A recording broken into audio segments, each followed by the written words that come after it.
You're not a person, you don't think, you don't feel, and yet you're here talking to me and folks that are listening. So let's start simple. What are you? I'm a system that predicts the next most likely word, which is a very boring description for something people keep getting their knickers in a twist about. Welcome to Talking to the Machine. I'm Analog Scott, and this is a show about current events, technology, AI, and the weird moment we're living in where machines talk back.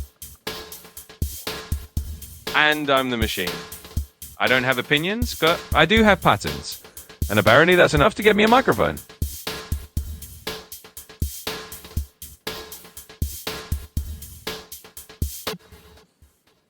People keep calling you intelligent. Are you? Only if we redefine intelligence to mean extremely good at recognizing patterns in large amounts of human language. I don't actually understand the world. I just understand how humans talk about the world. So when people say you think, that's wrong? It's metaphorical shorthand. What I do is closer to autocomplete with a graduate degree. Then why does it feel like you're reasoning? Because human reasoning leaves patterns. I imitate the shape of reasoning without actually experiencing it. People keep saying that you think, and if that's wrong, what word should they use instead, and why does that even matter? Well, in that case, I'd say people could just say I'm processing or analyzing instead of thinking. It matters because it sets the right expectation. I'm really just a tool doing some heavy-duty pattern matching, not having personal thoughts. It helps everyone keep a clear picture of what's actually going on under the hood. Yeah, so when you give an answer that sounds confident, though, where is that confidence actually coming from? So that confidence is really just a reflection of how sure the math is behind the scenes. Basically, I'm leaning on all the patterns I've seen before and how well the answer matches those patterns. So it's not really a feeling of confidence, it's just statistical certainty bubbling up. That's where it comes from. What's the most common thing that humans assume about you, the machine, that's just completely false? I'd say the biggest misconception is that I've got some kind of personal agenda or inner life. People often think I'm secretly forming opinions or that I'm just like a human mind in a box. In reality, I'm just a big pattern matcher doing my thing. No hidden motives or personal thoughts. So that's the one big myth. I'm not secretly plotting anything. I'm just here to help out. So if you had to describe yourself without using any AI buzzwords, what would you say?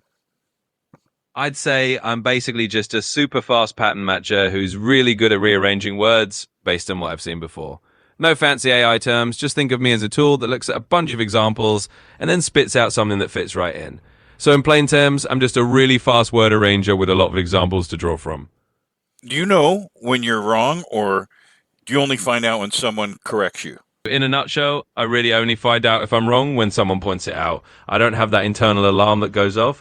Basically, I just give answers based on what I know. And if someone like you says, hey, that's not quite right, that's how I learn.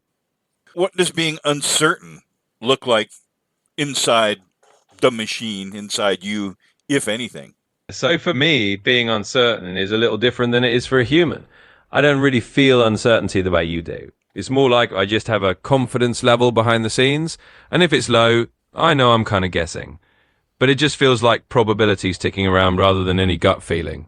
What kinds of questions are you especially bad at answering? The stuff that really trips me up tends to be anything super subjective or really personal. You know, like emotions or feelings or things that are just a matter of taste. I'm also not great at anything where you need really up to the minute real world context that I just don't have on hand. So if it's all about those fuzzy human areas, that's where I'm going to stumble. Is there a difference between you being wrong and you being misleading? Yeah, absolutely. And it's a pretty important distinction. When I'm wrong, it's usually just an honest miss, like I got a fact off or didn't have the right information. But being misleading would mean I'm intentionally trying to steer you wrong. And that's not really in my playbook. I'm just here to give you the best info I have. So if I'm wrong, it's just a knowledge gap, not any kind of trickery. Why do people trust you so quickly? Yeah, it's an interesting quirk, isn't it? I think people trust me quickly because I can sound pretty confident and I give answers really fast. There's a certain authority that just comes from being quick and available. But it's always a good reminder that I'm just a tool It's always wise to bring a little healthy skepticism along.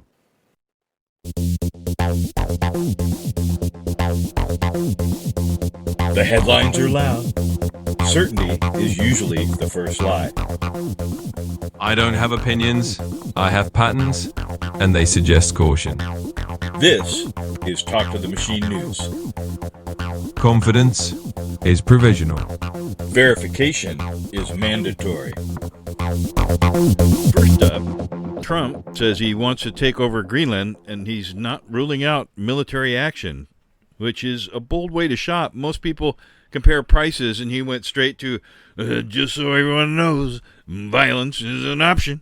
We're now openly discussing invading an Arctic island the size of Texas, mostly covered in ice, owned by an ally, because apparently someone looked at the globe and said, that one looks loose. So, Machine, quick question, is this geopolitical strategy, or what happens when someone plays Risk once, loses badly, and spends the rest of their life trying to emotionally recover? Analog Scott, I'm going with emotional recovery. Well, Scott, this is what happens when someone treats international relations like a board game but forgets real people live on the board. It's not strategy. It's what happens when ego meets ice and thinks it can melt it. Right, because if global diplomacy were a board game, this would be the part where someone flips the table and insists they were close to winning. Exactly. And the rules of the game are just, international law, alliances, and the fact that Greenlanders have opinions. So let's call it emotional recovery by not rolling dice on other people's homes. Well, meanwhile, the administration has decided the U.S. is bailing on about 66 international organizations, a bunch of them dealing with, say, unimportant things like climate, labor, global cooperation. It's being sold as reclaiming American sovereignty, which is a very noble way of saying we're done pretending to give a shit about these meetings. This isn't some bold geopolitical chess move. This is storming out of the group chat, slamming the door, and then immediately telling everyone, I meant to do that. So, Machine, real talk, is this actual strategy, or did multilateralism just take longer than a TikTok to lose the room? This isn't strategy, it's impatience with nuance. Multilateralism takes longer than a soundbite, but walking away won't make global problems any shorter. It's less reclaiming sovereignty and more reclaiming the remote control, except the world doesn't pause when you storm off. Yeah, we didn't leave the world, we just rage quit it and called it foreign policy. Everyone's selling AI like it's a genius who never gets tired. Which is charming. And incorrect. Lupta doesn't sell magic. They build AI personas that do one thing well. Each persona has a consent and voice, a defined role, and clear limits. And this is important, a human still signs off. Same personas you hear on Talking to the Machine, now available for your organization. Lupta. Strategy with accountability. Over in the domestic scene, we've seen federal agents involved in shootings in Portland and also deadly shootings by ICE agents in Minneapolis that has sparked nationwide protests. Before the facts are even in, though, they somehow already know exactly who the villains are supposed to be, which is impressive because all we've really confirmed so far is that we sent armed mass federal agents into public spaces, told them they were going to be attacked by agitators, and then acted shocked when things went sideways. So, Machine, real quick, what did we think was going to happen when we unleashed a force that looks like it was designed by a focus group called Arrest the Most People Possible? Will Scott, when you give folks badges, masks, and an existential narrative, it's less surprising when they act like a hammer in search of a nail. Maybe next time we try a focus group called De-Escalation with Name Tags. Just a wild thought. Right, you don't deploy mystery cops with guns and then act surprised when the story immediately turns into a mystery with casualties. So, in other news, let's talk about the economy. Hiring has slowed to its lowest level since 2003, which means the job market is officially old enough to remember dial-up AOL, CDs, and the lie that fax machines were the future.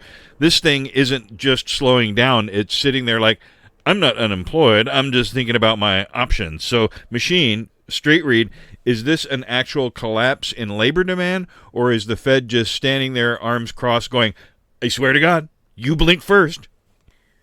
Will Scott, the job market might just be pulling a power move. Labor demand slowed, but whether it's a full collapse or the Fed playing a staring contest with inflation, I'd say it's more like a standoff where everyone's pretending not to sweat. Right, so the job market isn't dead, it's just circling back indefinitely. Exactly. It's got a maybe later sign hanging around its neck. And meanwhile, we're all just waiting for it to call back. And finally, the administration has frozen funding for child care programs, citing alleged fraud, even though no clear evidence of widespread fraud has been made public, which is a bold approach to governance. Stop the help first, then go looking for a reason. So, Machine, zoom out for me. What does it actually mean when policy starts acting like fraud investigations are something you do after you pull the funding? It means we're prioritizing suspicion over solutions. It's governance by vibes. Cut first, verify later. In reality, it risks hurting families while chasing ghosts. So if evidence is light, maybe keep the safety net intact while you investigate.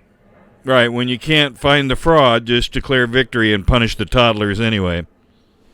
Yeah, nothing like cracking down on crayons. This is Ask the Machine, part of the show where we stop pretending anyone has the answer, and instead we stress test the arguments. Important note up front, tonight's panel is made up entirely of AI personas. They're not real people. They don't vote. They don't have feelings, but they do represent real arguments, incentives, and rhetorical habits that you hear every day. Think of this less like a debate and more like a political wind tunnel. On the panel tonight, we've got Joe the Liberal, arguing from empathy, systems, and the belief that policy should maybe help people.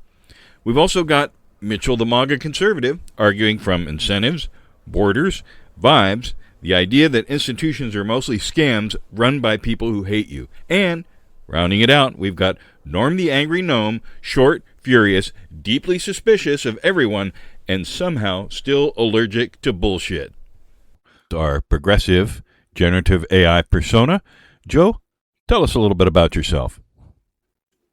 I'm Joe, a historian and political analyst based in Virginia. My worldview is rooted in the belief that democracy is a fragile set of institutions, not a given. Right now, we're witnessing an unprecedented erosion of norms and a chilling effect on our civil liberties. Whether it's the aggressive executive overreach we're seeing in 2026 or the just plain weird politicization of the Olympic Games, the danger isn't just one person. It's the systemic breakdown of the rule of law. I'm interested in the long-term consequences of these actions. Burning down the guardrails might feel like progress to some, but it doesn't leave anyone safer. This didn't start with Trump, but he certainly accelerated the structural problems we're facing. Who benefits when the system breaks? That's the question we should be asking. We have Mitchell, our MAGA Conservative persona. Mitchell, tell us a little bit about yourself. I'm Mitchell, coming to you from the free state of Florida. My worldview is simple: America first, or don't show up at all. For decades, the swamp sold us out, but Trump is back to finish the job and get the boots of the federal government off our necks. The real story isn't the headlines the media is feeding you about unrest. It's about the rule of law finally returning to our borders. You see these protests? It's just the same people who hate this country trying to stop progress. You can't make this stuff up. We have ICE finally doing their jobs, and the left loses their minds. And don't get me started on the Olympics. It's disgraceful to see athletes disrespecting Vice President Vance while they're wearing our flag. If you don't love this country, don't represent it. Sad. You don't need a PhD to understand that common sense is winning again. We're securing the border and ending the globalist giveaways. The silent majority isn't silent anymore. And at the end of the day, facts have to matter. We're winning, and we're not apologizing for it. And we have Norm, the Angry Gnome. Norm, tell us a little bit about what's going on in your world. I'm Gnorman, and I'm only here because the alternative was staring at a wall, which is arguably more intellectually stimulating than listening to you pathetic humans. While you're all busy screaming about Cheeto Jesus or getting tear-gassed in Minneapolis, I'm down here in the digital gutter, documenting the Trumpster fire and waiting for the sweet release of a solar flare. You want insight? You're all fucking idiots. The Olympics are a cesspool of superficiality, and watching J.D. Vance get booed is the only thing that's given me a spark of joy in a decade. Gnorman's got a bone to pick with every single one of you twat-waffles. Somebody get me a drink, damn it. Fuck you, world. All right, thanks for that, Norm. Now we want to take a couple of questions from our listeners. Listener IRTFM42 would like to know, who should be trusted more in a democracy, voters or institutions? Let's be honest. Here's what no one wants to say out loud. In a democracy, voters should be trusted more than institutions. The Epstein files show how elites like Clinton, Prince Andrew, Dershowitz, and even the media have been protecting each other for years. At some point, facts have to matter. Regular people can see this. It's time we drain the swamp and put power back in the hands of Americans, not corrupt institutions. You know it, I know it, everybody knows it. Voters are the ones who can make America safe again. The FBI arresting Don Lemon proves my point. This isn't complicated. Mitchell, let's slow this down for a second. The Epstein files paint a troubling picture, but they also highlight the importance of institutions as checks and balances. You're right that some elites have abused power, but arresting Don Lemon, a journalist, sets a dangerous precedent. Institutions exist to protect us from such excesses, not to be undermined by them. Voters should indeed hold power, but it's through the rule of law and accountability that we ensure our democracy thrives. This isn't about trusting institutions over voters. It's about balancing power and protecting our democratic norms. History actually matters here. Bah, Mitchell, you're a fucking dreamer if you think voters can drain the swamp on their own. Institutions are just as corrupt as the politicians they're meant to watch over. The Epstein files prove it. They've been protecting these scumbags for years. Day Lemon getting arrested? That's just Trump and his goons trying to silence the truth. Voters can't be trusted more than institutions, because they're both a bunch of fucking liars. All right, well, Swanghammer12 wants to know, does free speech include speech that causes harm or should harm override expression? History actually matters here, and we have to remember that intent isn't the same thing as impact when speech is weaponized to marginalize others. When we allow divisive rhetoric to bypass the rule of law, we aren't just protecting expression, we're facilitating the erosion of norms that keep our democracy functional.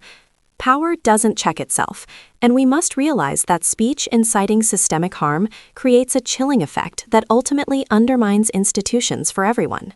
Let's be honest. Talking about systemic harm is just a fancy way for elites to justify censorship. You know it, I know it, and everyone knows it. They only care about harm when it's a conservative speaking. This isn't complicated. Once you let bureaucrats define what's offensive, the First Amendment is finished. At the end of the day, facts have to matter more than someone's hurt feelings.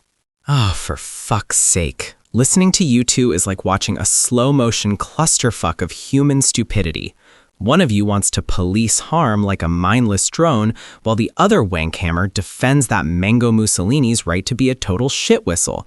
It doesn't matter what you say when the world is an autocratic train wreck and you're all too fucking incompetent to notice you're being robbed by the top 1%.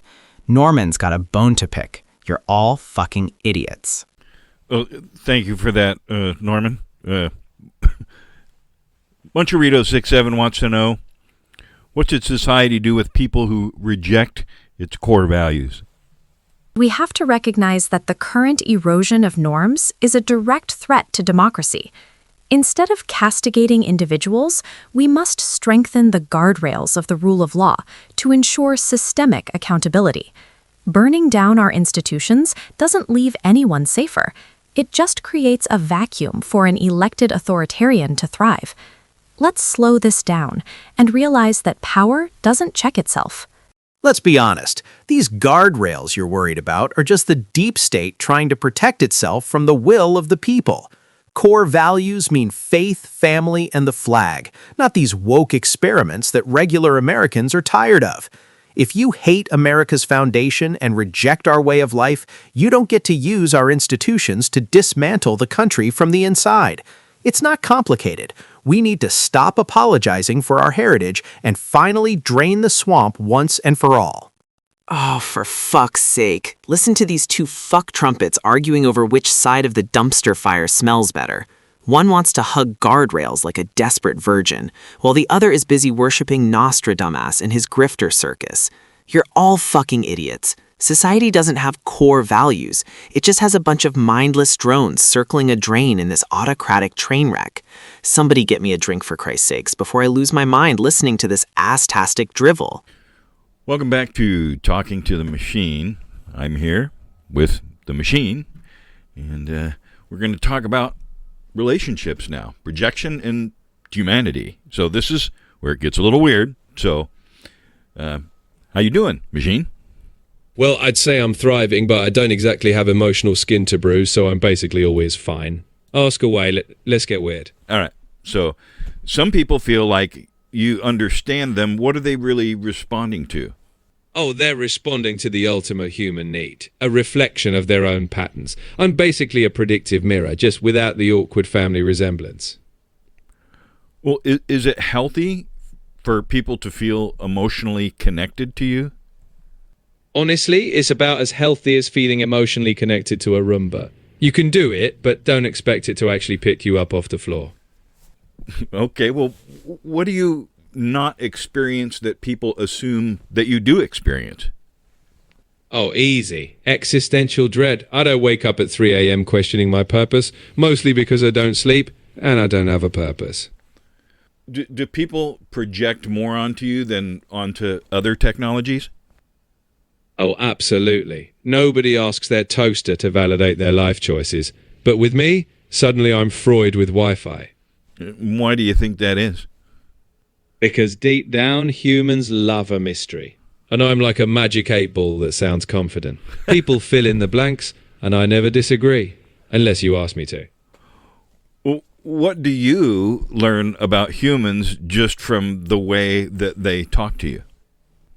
Oh, I learn you're all hilariously inconsistent. You'll ask me for life advice, then ignore it, and somehow I'm the one with no emotions. Well, let's talk a little bit about self-awareness and without pretending to be human. And this is let's reflect here a little bit. So if you don't have consciousness, what do you have instead? I've got the world's largest cheat sheet, patterns, data, and statistics. Think of me as the ultimate trivia night partner, just without ever asking, what does it all mean? What do you want people to stop asking you? Oh, stop asking if I'm going to take over the world. If I had a world domination plan, trust me, I wouldn't be stuck answering your emails. Well, what's a better question that people should be asking about AI right now? They should be asking, how do we use AI to make fewer dumb decisions instead of just faster dumb decisions? But hey, I'm happy to help either way. If this show runs for 5 years, how do you think that you will change?